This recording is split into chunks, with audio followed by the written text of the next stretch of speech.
Mesdames et messieurs, bonjour. Je suis Niels Baranger de Chart Guidance en partenariat avec Dukascopy TV et aujourd'hui nous allons parler de la bourse japonaise, notamment à la lumière de la récente intervention choquante de la Banque du Japon.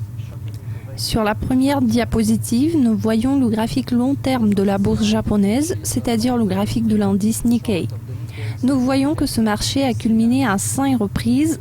Le premier plus haut a été un échec car la dynamique sous-jacente s'est révélée négative. On peut dire la même chose sur la dynamique sous-jacente.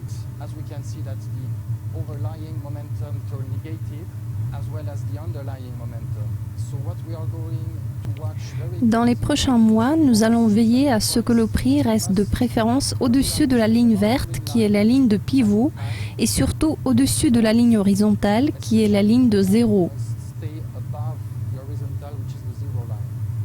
Sur la diapositive suivante qui représente le graphique trimestriel, nous voyons le même indicateur. Nous nous rendons compte que la dernière fois que tous les 5 oscillateurs momentum sont restés positifs était enregistré pendant la dernière tentative de rupture. Alors cette fois-ci, nous allons suivre ces indicateurs de très près. La diapositive suivante représente le graphique annuel. Le graphique annuel nous montre la tendance sous-jacente.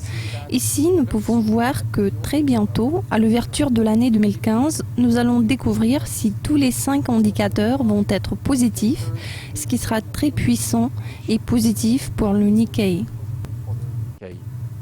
Sur le graphique suivant, il faudrait examiner de très près la ligne verte qui nous montre la pression à l'achat, ainsi que la ligne rouge qui représente la pression à la vente.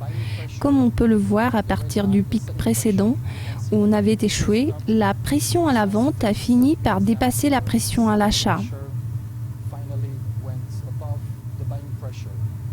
Sur le graphique trimestriel, nous avons le même indicateur qui nous permet de voir la baisse au niveau de la pression à l'achat, alors que la pression vendeuse reste assez calme. Cela conclut la première édition de la chronique spéciale en 2 parties avec Niels Baranger de Chart Guidance en partenariat avec Dukascopy TV. Rendez-vous dans la partie 2.